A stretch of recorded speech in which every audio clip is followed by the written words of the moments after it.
رب تبارک و تعالیٰ کا کرم ہے، اس کا احسان ہے کہ ہم اولیاء کرام سے محبت کرتے ہیں۔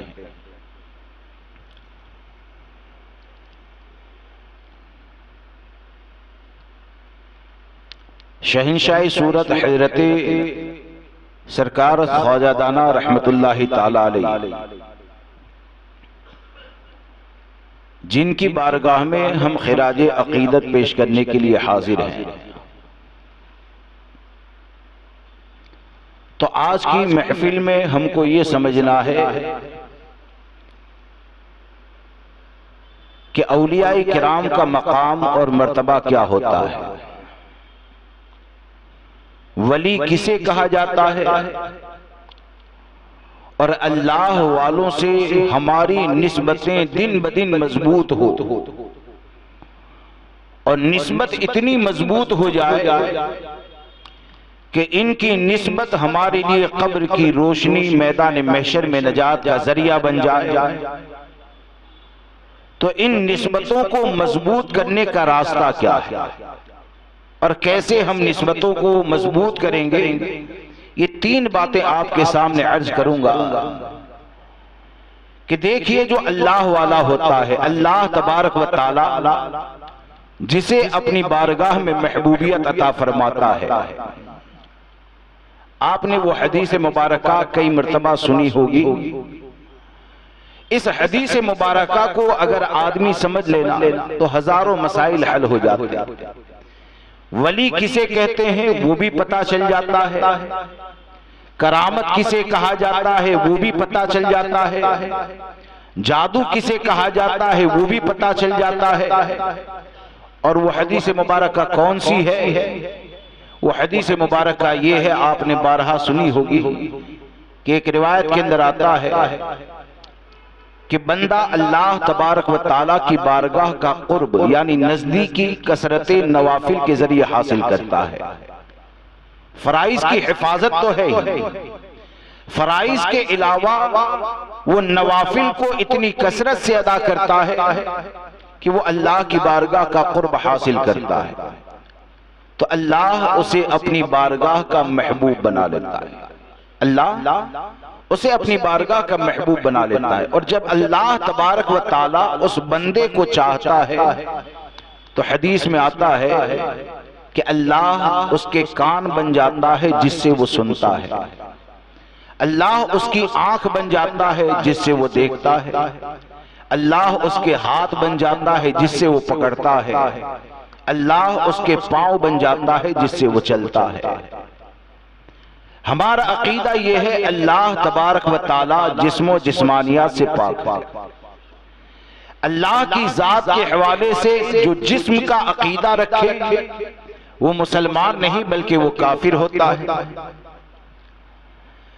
اس حدیث مبارکہ میں جو فرمایا گیا وہ اس بات کی طرف اشارہ کیا گیا کہ جب بندہ کثرت نوافل کے ذریعے یا یہ سمجھے کہ شریعت پر عمل اور عبادت کی کثرت کی بنیاد پر جب وہ اللہ کا قرب حاصل کر لیتا ہے تو یہ جو آنکھ دیکھنے کی طاقت رکھتی ہے نا، تو وہ کثرت عبادت پر وہ ولی کے لیے اللہ کی بارگاہ سے انعام ہوتا ہے کہ اس کی آنکھ میں اللہ وہ طاقت عطا فرماتا ہے، وہ عبادت کا ثمرہ ہوتا ہے، وہ شریعت پر عمل کی برکت ہوتی ہے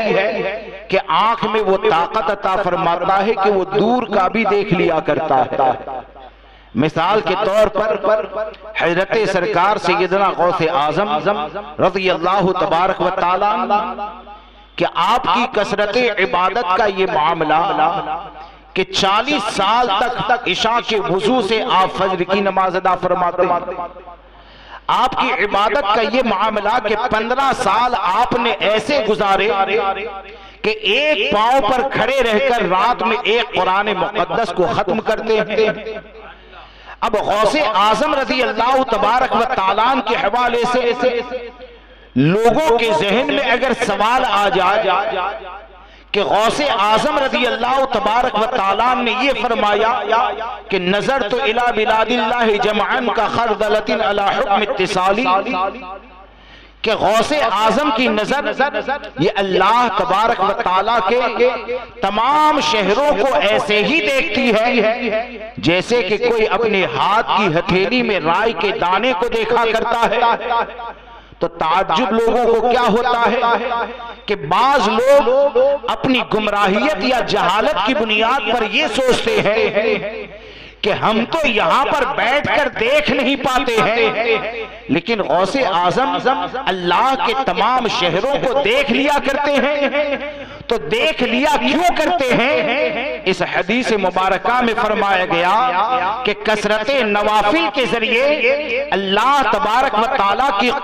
قرب مل جاتا ہے تو اللہ اس کی آنکھ بن جاتا ہے جس سے وہ دیکھتا ہے۔ تو غوث اعظم یہ تمام شہروں کو دیکھتے ہیں تو اللہ تبارک و تعالیٰ نے ان کو یہ طاقت عطا فرمائی ہے۔ لوگ یہ سوچتے ہیں، یہ حدیث پاک میں کیا آیا کہ اللہ تبارک و تعالیٰ اس کا ہاتھ بن جاتا ہے۔ ہاتھ بن جانے سے مراد کیا ہے کہ میرا ہاتھ ہے یہاں تک پہنچا، لیکن یہ کہ جب آدمی شریعت پر عمل کرتا ہے، کثرت سے نوافل ادا کرتا ہے اور رب کی بارگاہ کا قرب حاصل ہوتا ہے تو دنیا والوں کو بظاہر ایسا لگتا ہے اور عام لوگوں کے ہاتھ پر قیاس کر کے ولی کی کرامت کا انکار کرتے ہیں، لیکن اس حدیث مبارکہ کو دیکھیں تو غوث اعظم کی ہاتھ کی طاقت کا اندازہ لگایا جا سکتا ہے کہ غوث اعظم نے جو فرمایا بالکل سچ فرمایا کہ میرا ہاتھ اپنے مریدوں کے سر پر ایسے ہی ہوتا ہے جیسے کہ آسمان یہ زمین کے اوپر سائبان بن کر ہوتا ہے۔ کیوں ہوتا ہے کہ غوث اعظم رضی اللہ تبارک و تعالیٰ یہ شریعت پر عمل کرنے والے ہیں، کثرت سے نوافل پڑھنے والے ہیں، اللہ نے ان کو ولیوں کا سردار بنایا ہے۔ تو یہ حدیث ہم کو یہ بتاتی ہے کہ اللہ والا جو ہوتا ہے، اللہ والے کی طاقت کو عام لوگوں کی طاقت پر شمار نہیں کرنا چاہیے، اور اللہ والا جو ہوتا ہے تو اللہ والے کو اللہ نے وہ طاقت عطا فرمائی ہے کہ وہ محیر العقول، یعنی ایسے کام انجام دیتا ہے کہ جس کام کو انجام دینے سے عام عقل حیران ہو جاتی ہے۔ دوسری بات کیا سمجھ میں آئی کہ آج کے وقت میں جہاں پر کرامت اولیاء کا ذکر ہوتا ہے، یعنی محیر العقول کام، جیسے کہ مخدوم پاک کا بھی اور سے مبارک ہے، تو مخدوم پاک کی یہ کرامت کہ جب آپ کا جادوگروں سے مقابلہ ہو رہا تھا، چوٹیوں کا لشکر آیا تو آپ کے مریدوں میں ایک گیا، وہ چوٹیوں کے لشکر کا حملہ دیکھ کر ڈر جاتا ہے۔ مخدوم پاک نے کیا کیا؟ مخدوم پاک نے جو پان کھا رہے تھے نا، تو پان کا ایک ٹکڑا ان کے منہ میں داخل کیا اور داخل کر کے کہتے ہیں جاؤ ان سے مقابلہ کرو، اور اللہ نے ان کو مقابلے کی طاقت عطا فرمائی۔ حضرت میر علی داتا یہ سر کے تن سے جدا ہو جانے کے بعد بھی دشمن کا مقابلہ کرتے ہیں۔ اب ایسی چیزوں کو جب لوگ سنتے ہیں اور دین سے جب دور ہو جاتے ہیں تو لوگوں کا معاملہ یہ ہوتا ہے کہ ہر جگہ پر وہ کرامت کو تلاش کرتے ہیں، ہر جگہ پر وہ کرامت کو تلاش کرتے ہیں، اور خلاف عقل اور محیر العقول اگر کوئی چیز معلوم ہو جائے تو وہ کیا سمجھتے ہیں؟ بے نمازی کو بھی ولی سمجھنے لگتے ہیں، عورتوں سے پاؤں دبوانے والے کو بھی ولی سمجھنے لگتے ہیں، اور پھر جب کوئی نقصان اٹھائے نا تو پھر کیا قصور ہوتا ہے؟ بات یہ کرتے ہیں کہ ہم تو بزرگ سمجھ کر گئے تھے، لیکن یہ کہ ہمارے ساتھ یہ حرام کام ہو گیا، ہمارے ساتھ یہ دھوکہ ہو گیا، زمانہ کیسا آ گیا ہے۔ ارے حقیقت یہ ہے کہ ایسے جادو دکھانے والے صرف ایسا نہیں کہ آج کے دور میں پائے جاتے ہیں، پہلے کے زمانے میں بھی پائے جاتے تھے، لیکن پہلے لوگ علم شریعت سے اتنے آراستہ تھے کہ علم دین کی روشنی کی بنیاد پر وہ جادوگر کو بھی پہچان لیا کرتے تھے، ولی کو بھی پہچان لیا کرتے تھے۔ اب آپ ذرا سوچئے کہ جب حدیث پاک کے اندر یہ فرما دیا گیا، جس کا خلاصہ تشریح یہ ہوگی کہ جب بندہ کثرت سے اللہ کی عبادت کرتا ہے تو اس عبادت کا ثمرہ، اس عبادت کا نتیجہ، اس عبادت کا پھل یہ ہوتا ہے کہ اس سے کرامتوں کا ظہور ہوتا ہے۔ تو کرامت کے ظہور کے لیے شرط کیا ہے؟ شریعت پر عمل، کثرت سے عبادت کرنا، اللہ کی فرما برداری کرنا، اور اس کے بدلے میں کرامت کا ظہور ہوتا ہے۔ جب یہ شرط حدیث پاک میں رکھ لی گئی تو قیامت تک کے مسلمانوں کو اس حدیث کے ذریعے ولی کے بارے میں بھی بتا دیا گیا، اور جو ولی نہیں ہے اس کے بارے میں بھی بتا دیا گیا، اور ہمیں اور آپ کو یہ بتایا گیا کہ اگر کوئی آسمان میں اڑتا ہے تو اڑنے والے کو دیکھ کر اس کے پیچھے آنکھ بند کر کے نہیں جانا ہے، بلکہ سب سے پہلے اگر دیکھنا ہے تو شریعت پر عمل کو دیکھنا ہے۔ اگر تم نے شریعت پر عمل کو دیکھ لیا،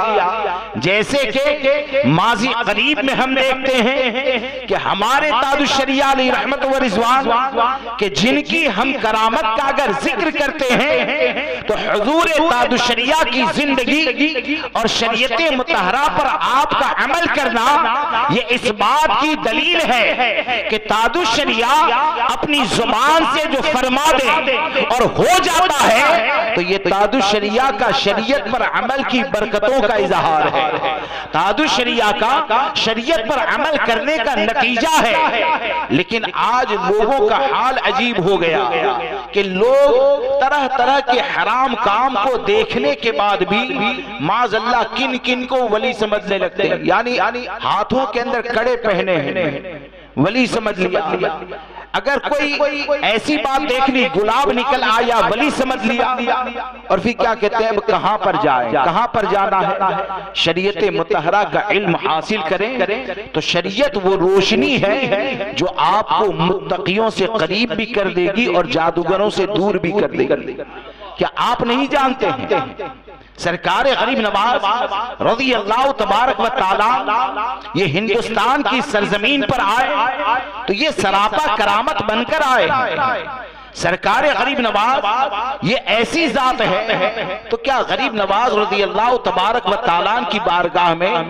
ہم خراج عقیدت پیش کرتے ہیں تو ہم مال حاصل کرنے کے لیے تو جاتے ہیں، ہم دنیا کی پریشانیوں کے حل کے لیے تو جاتے ہیں، لیکن تاج الشریعہ نے کیا اپنی سیرت کے ذریعے یہ نہیں بتایا کہ ولی کی کرامت کیا ہوتی ہے اور جادوگر کا جادو کیا ہوتا ہے؟ صرف محیر العقول چیزوں کا، یعنی ایسی چیزیں جو عقل کو حیرت میں ڈال دیں، اگر ایسی چیزوں کو دیکھ کر ہی آدمی کسی کو ولی سمجھنے لگے تو سرکار غریب نواز ہندوستان میں تشریف لائے تو آپ کی آمد سے پہلے ہی آپ کو ہندوستان سے ہٹانے کا پورا پلان ہندوستان کے پنڈتوں کا ہو چکا تھا۔ آپ کو پنڈتوں نے دیکھا نہیں تھا اور بغیر دیکھے حضور غریب نواز کی تصویر کو بنا کر ہندوستان میں گھما دیا گیا تھا کہ ایسا شخص آنے والا ہے جس سے پرتھوی رات تباہ ہونے والا ہے، برباد ہونے والا ہے۔ یہ تمام چیزیں تو ہو ہی چکی تھی نا، لیکن غریب نواز نے کیا بتایا کہ ولی کی کرامت کسے کہا جاتا ہے؟ اگر آپ سمجھ لیں تو اس کو سمجھیں اور موجودہ وقت میں اچھے لوگوں کی صحبت کو اختیار کریں تاکہ فاسقوں کو آپ ولی نہ سمجھیں، تاکہ جادوگروں کو آپ ولی نہ سمجھیں کہ سرکار غریب نواز رحمت اللہ تعالی علیہ یہ ہندوستان کی سرزمین کے اوپر تشریف لائے تو آج کا جو پنجاب کا علاقہ ہے اس علاقے کے اندر آپ گئے تو آپ کی آمد سے پہلے بہت بڑے پیمانے یہ غیر مسلموں کا وہ آہون یا ایسا کچھ ہوتا ہے، ودھی کرتے ہیں، آگ جلاتے ہیں، سلوک پڑھے جاتے ہیں، تو ہندوستان کے جتنے بڑے بڑے پنڈت تھے نا سب کو جمع کیا تھا پرتھوی راج نے، کیونکہ اس کی ماں نے بتا دیا تھا، وہ جادوگر نہیں، کچھ خبر دے دی تھی کہ ایسے اشارے مل رہے ہیں تیری حکومت جانے والی ہے، ایک مسلمان آئے گا فقیر، وہ تیری حکومت کے لیے خطرہ بن جائے گا، تو وہ تمام چیزیں ہو گئی تھی۔ اب سرکار غریب نواز پنجاب کے علاقے میں پہنچے نا تو وہاں پر اس گاؤں کے پنڈت نے دیکھا کہ کوئی مسلمان فقیر آیا ہے، تو سرکار غریب نواز کو ویسے ہی میسج کہلوا دیا اور پیغام دے دیا کہ ان سے کہو یہ ہمارے شہر کو خالی کر دیں ورنہ ذلت سے نکالا جائے گا۔ سرکار غریب نواز نے جو فرمایا اس کا مفہوم یہ ہے کہ آپ فرماتے ہیں، آپ نے جواب کے اندر ارشاد فرمایا کہ ہم ذلت اور پستی کی بات کرنے والے نہیں ہیں، ہم تو بلندیوں کی بات کرتے ہیں، اور ہم سے جو جڑ جاتا ہے اللہ اسے بلندی عطا فرماتا ہے۔ سرکار غریب نواز نے یہ فرمایا تو پنڈت نے یہ جملہ پکڑ لیا، جادوگر تو تھا ہی، پنڈت نے یہ جملہ پکڑ لیا کہ یہ بلندی کی بات کرتے ہیں، تو وہ غریب نواز کے سامنے آ گیا تو اس نے دیکھا کہ یہ تو وہی ہے کہ جن کو بھگانے کے لیے سب پنڈت جمع ہوئے تھے، تو اس نے تکبر کے اندر کیا کہا، تم بلندی کی بات کرتے ہو؟ اتنا کہنے کے بعد وہ ایسے آسمان میں اوپر زمین کے اوپر ایسے بلند ہو جاتا ہے، اور بلند ہو کر تکبر سے کہتا ہے تم بلندی کی بات کرتے ہو نا، تو آؤ بلندی میں آ کر بات کرو۔ سرکار غریب نواز کے قریب میں حضرت قطب الدین بختیار کاکی رحمت اللہ تعالی علیہ تشریف فرما تھے۔ سرکار قطب الدین بختیار کاکی سے آپ نے فرمایا قطب الدین جاؤ اس سے بلندی میں بات کرو، جاؤ اس سے بلندی میں بات کرو۔ اب بلندی میں بات کرنے کے لیے کہا نا تو وہ جتنا بلند تھا اس سے کچھ اور بلند قطب الدین بختیار کاکی ہو گئے، اور بلند ہونے کے بعد کہتے ہیں آؤ بلندی میں آ کر بات کرتے ہیں، وہ کچھ اور بلند ہوا، سرکار قطب الدین بختیار کاکی کچھ اور بلند ہو جاتے ہیں، یہاں تک کہ اتنی بلندی کے اوپر چلے گئے کہ اس بلندی کے اوپر جانے کے بعد ہوا ختم ہو جاتی۔ اب ہوا ختم ہو گئی تو حضرت قطب الدین بختیار کاکی رحمت اللہ تعالی علیہ نے اپنے جسم کا ایک حصہ ایسی جگہ پر داخل کر دیا جہاں پر بالکل ہوا ہی نہیں، اور اس جگہ پر جا کر پنڈت کو کہتے ہیں آؤ ذرا اور بلندی پر بات کرتے ہیں، آؤ ذرا اور بلندی پر بات کرتے ہیں۔ تو وہ تو جادوگر تھا، ہوا کا وہ محتاج تھا، تو اس نے دیکھا کہ کچھ ہونے والا نہیں ہے تو وہ سیدھے زمین کے اوپر آتا ہے، غریب نواز کے قدموں میں گرتا ہے اور کہتا ہے کہ حضور ہندوستان میں کوئی بھی آپ کا مقابلہ کر ہی نہیں سکتا ہے، اور قدموں میں گر کر وہ کلمہ پڑھتا ہے، اور میرے غریب نواز ایک ہفتے میں اس کی تربیت کر کے ولایت کا منصب بھی عطا فرماتے ہیں اور دین کا مبلغ بھی بنا دیتے ہیں۔ اب ہم غریب نواز کے ماننے والے، غریب نواز نے اپنی تعلیمات کے ذریعے یہ بتا دیا کہ جو جے پال جوگی آسمان میں اڑا تھا تو وہ بھی اڑا تھا، اور غریب نواز کی کھڑاؤ یہ بھی آسمان میں اڑی تھی، تو وہ پنڈت آسمان میں اڑتا ہے وہ جادو، قطب الدین بختیار کاکی آسمان میں اڑے وہ کرامت، جے پال جوگی آسمان میں اڑا جادو، حضرت غریب نواز کی کھڑاؤ آسمان میں اڑی وہ کرامت۔ تو سوال یہ پیدا ہوتا ہے اڑنا دونوں جگہ ہے، ایک کو کرامت ایک کو جادو کیوں کہا جاتا ہے؟ تو اس کی وجہ یہ ہے کہ جسے کرامت کہا جاتا ہے تو ان کے سر کے اوپر الذین آمنوا وکانوا یتقون کا تاج رکھا گیا ہے، جسے کرامت کہا جاتا ہے اس جگہ کے اوپر یہ وہ لوگ ہیں کہ جنہوں نے کثرت عبادت کے ذریعے اللہ کی بارگاہ کا وہ قرب حاصل کر لیا کہ وہ قرب کی بنیاد پر ان سے کرامتوں کا ظہور ہوتا ہے۔ تو ہمارے بزرگوں نے ہم کو یہ بتا دیا کہ ہمارا وجود یہ جادوگروں کے پیچھے چلنے کے لیے نہیں ہے، بلکہ ہمارا وجود اگر ہے تو اولیاء کرام کی غلامی کرنے کے لیے اللہ نے عطا فرمایا ہے۔ اب اتنا واضح شریعت نے بتا دیا، اس کے بعد بھی کوئی یہ سمجھے کہ نہیں ہم تو فلاں جگہ گئے تھے، ہم نے تو ایسا دیکھ لیا، ہم نے تو ایسا دیکھ لیا، وہ تمہاری بیٹی سے پاؤں بھی دبوائے، اور اگر مال مل گیا، مٹھائی مل گئی تو معاذ اللہ اتنے بے غیرت بن جائیں کہ یہ کہے کہ نہیں وہ ولی ہی ہے، وہ گناہ کر نہیں سکتا ہے، ایسی چیزیں اگر کہتے ہیں تو دوستو اس بات کو یاد رکھ کر چلو کہ ولی کی جو ولایت، ولی کی جو کرامت ہے نا،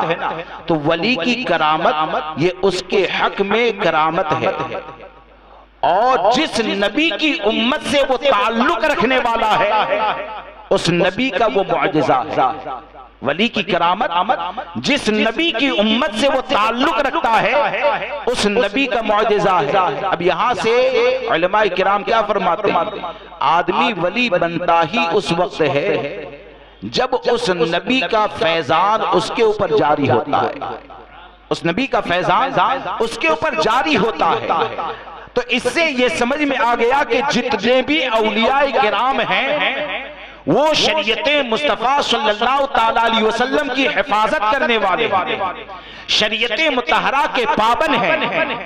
اور جب یہ کہ ہمارے آقا صلی اللہ تبارک و تعالیٰ علیہ وسلم کی تعلیم ہم کو یہ بتاتی ہے، جیسے کہ سیدہ عائشہ صدیقہ رضی اللہ تبارک و تعالیٰ عنہا سے روایت ہے، خاص کر کے ہم اپنی ذمہ داریوں کو سمجھیں، اور آج کے وقت میں بزرگوں کے نام پر یا بزرگوں کی نسبت کے نام کے اوپر جو اپنی خواہشات نفسانی سے ان سے جڑنے کی کوشش کرتے ہیں نا، تو یاد رکھیں کہ اپنی خواہشات کے ذریعے بزرگوں سے نسبت سلامت نہیں رہتی ہے، نسبت سلامت رہتی ہے تو ولی کی خواہش کے مطابق رہو گے تو سلامت رہتی ہے، نسبت اگر سلامت رہتی ہے تو شریعت کے مطابق سوچ اور عمل ہوگا تو وہ نسبت سلامت رہتی ہے۔ اب آج کے وقت میں آپ دیکھیں کہ وہ سیدہ عائشہ صدیقہ سے جو روایت ہے کہ سیدہ عائشہ صدیقہ کے پاس ایک بچی کو لایا گیا، وہ جانجن پہنی تھی، یعنی پائل ایسی کہ جس کے اندر آواز پیدا ہو رہی تھی۔ حدیث پاک کا خلاصہ سیدہ عائشہ صدیقہ رضی اللہ تبارک و تعالیٰ عنہ نے فرمایا اسے مجھ سے دور کر دو، جوان کی بات نہیں، یہ بچی کی بات ہے۔ کس کی بات ہے؟ بچی کی بات، چھوٹی سی بچی ہے۔ جھانجھن کی آواز آئی تو آپ کیا کہتی ہے کہ میں نے نبی اکرم صلی اللہ تبارک و تعالیٰ علیہ وسلم سے سنا کہ جس گھر کے اندر جھانجھن کی آواز آتی ہے اس گھر کے اندر رحمت کے فرشتے داخل نہیں ہوتے ہیں۔ اب آپ سوچیں کہ ہمارے آقا صلی اللہ تبارک و تعالیٰ علیہ وسلم یہ فرماتے ہیں، ایک اور جگہ پر فرمایا کہ ہر گھنگرو کے ساتھ شیطان ہوتا ہے۔ اب ہمارے آقا صلی اللہ تعالیٰ علیہ وسلم عورتوں کے حوالے سے اتنی زیادہ احتیاط کی تعلیم عطا فرمائے، اور آج کے وقت میں خواجہ دانا سرکار سے محبت کے نام پر، اولیاء کرام سے محبت کے نام پر، بزرگان دین سے محبت کے نام پر ہمارے ہی خاندان کے افراد ایسے ہو جو اپنے گھر کی عورتوں کو لالی پاؤڈر کے ساتھ عرس کی تقریب کے اندر بھیج دے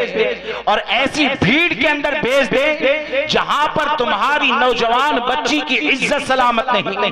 تمہارے خاندان کی عزت سلامت نہیں۔ یاد رکھیں کہ جتنے بھی اولیاء کرام یہ دنیا کے اندر تشریف لائے ہیں وہ شریعت مطہرہ کی حفاظت کے خاطر تشریف لائے ہیں، یہ شریعت مطہرہ لوگوں تک پہنچانے کے لیے تشریف لائے ہیں۔ یہ کتنے بڑے افسوس کا مقام ہے کہ آج اتنے زیادہ خرافات پیدا کر دیے گئے اور بزرگوں کے نام لے کر حرام کاریوں کا دروازہ کھول دیا گیا،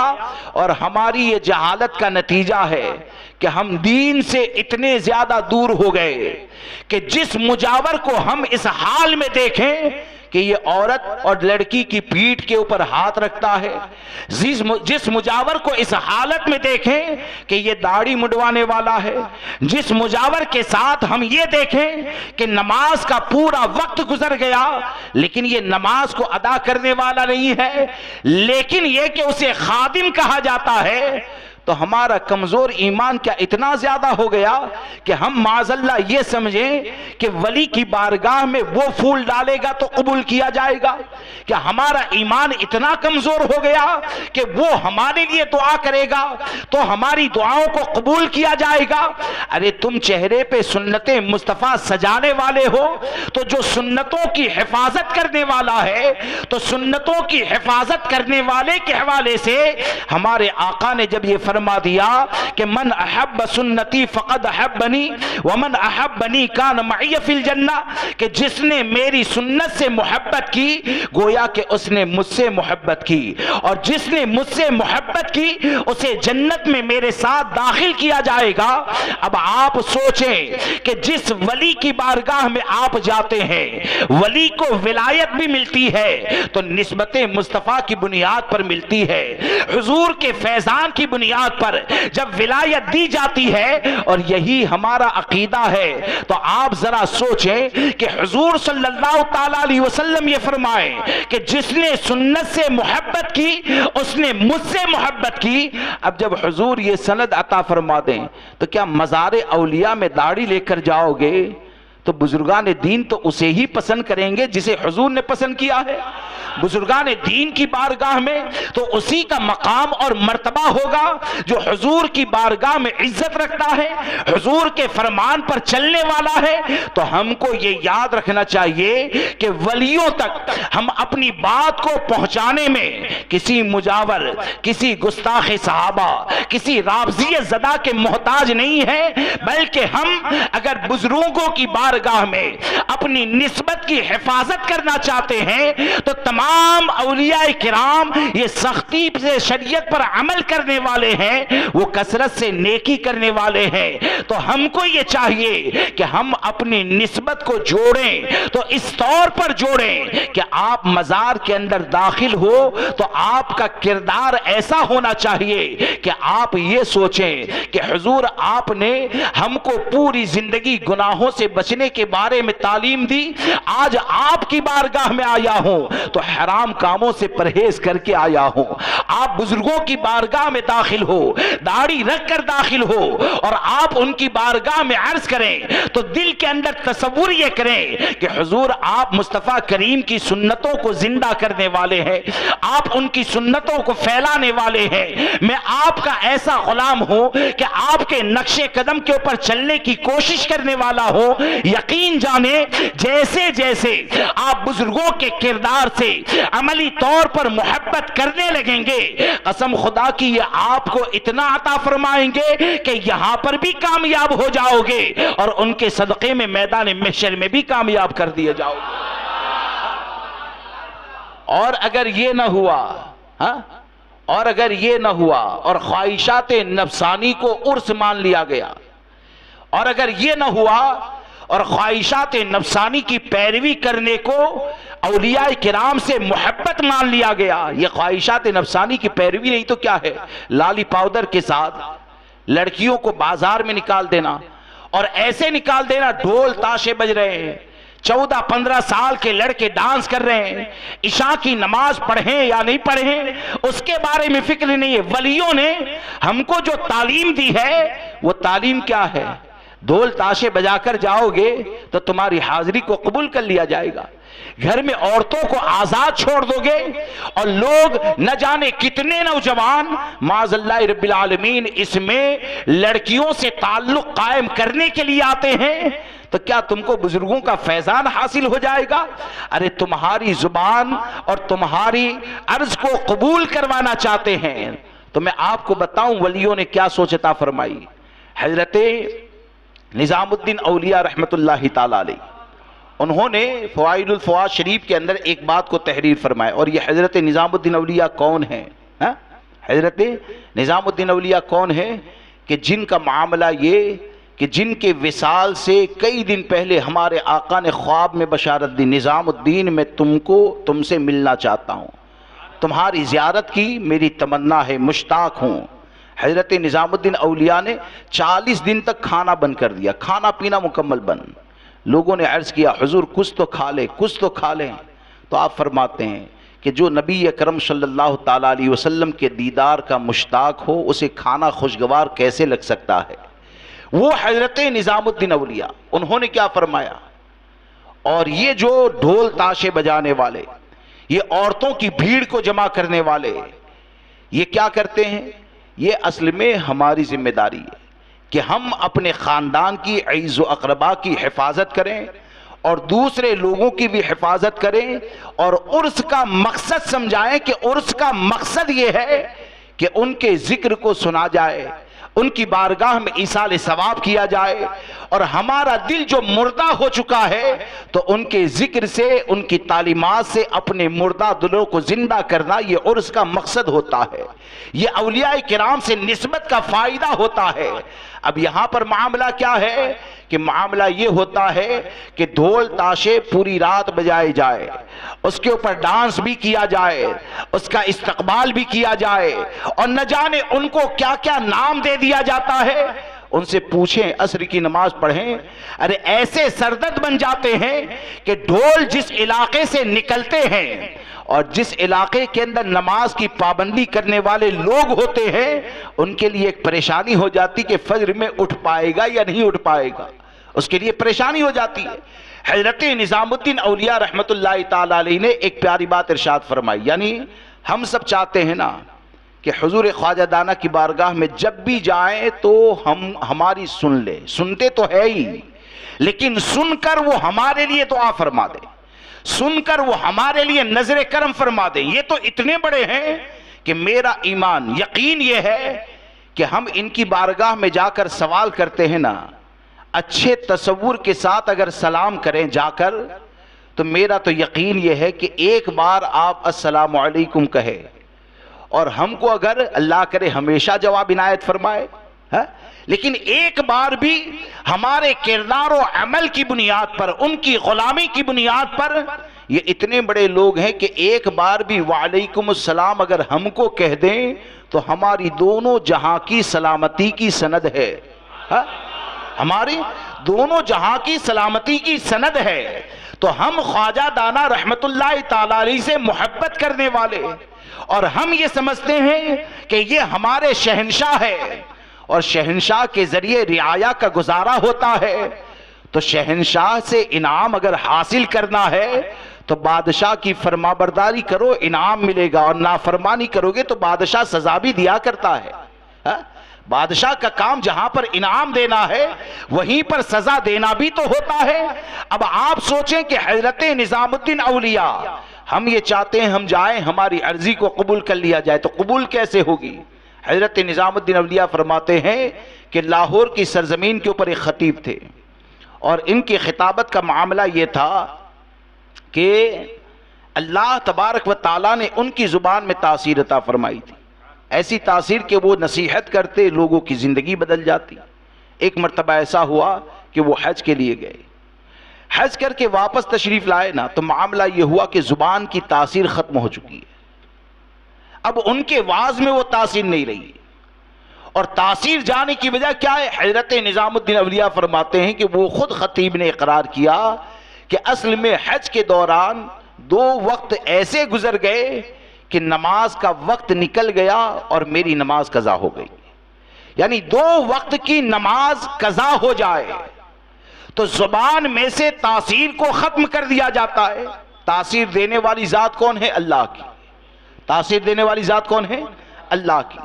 اب اللہ تبارک و تعالی جس زبان میں تاثیر عطا فرماتا ہے تو وہ فرائض کی حفاظت کے ذریعے عطا کی جاتی ہے، اور فرائض سے اگر غفلت ہو جائے جب تاثیر، تو تاثیر کو ختم کر دیا جاتا ہے۔ اب آپ سوچیں کہ ہم خواجہ دانا رحمت اللہ تعالی علیہ کی بارگاہ میں پہنچیں گے تو خواجہ دانا جنہوں نے اپنی زندگی کو اللہ کی مرضی کے مطابق گزارا، رسول اکرم صلی اللہ تعالی علیہ وسلم کی مرضی کے مطابق گزارا، تو خواجہ دانا رحمت اللہ تعالی علیہ ان کو قبول فرمائیں گے جو رب کی رضا کے مطابق زندگی گزارتے ہیں۔ تو آپ اگر شریعت کی پابندی کے ساتھ جائیں گے تو آپ کی زبان میں وہ اثر ہوگا، ان کا وہ کرم ہوگا کہ آپ کی حاضری کو قبول کر لیا جائے گا، اور آپ کی حاضری کو قبول کر لیا گیا تو انشاءاللہ ان کی حکومت میں اللہ آپ کو سکون عطا فرمائے گا، آپ کو اطمینان کی دولت عطا فرمائے گا۔ لہذا دوستو، ہر قسم کے خرافات سے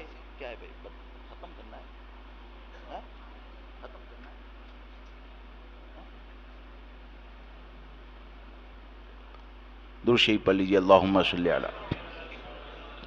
سیدنا و مولانا محمد معدن الجود والکرم وآلہ وصحبہ وبارک وسلم، صلاۃ و سلام علیک یا رسول اللہ صلی اللہ تعالیٰ علیہ وسلم۔ وقت میرا ختم ہوا، آخری ایک بات سن لیجیے کہ بڑا پرفتن دور ہے، بڑا پرفتن دور ہے کہ آج کے دور میں صحیح اور غلط کے درمیان بزرگوں کا نام لے کر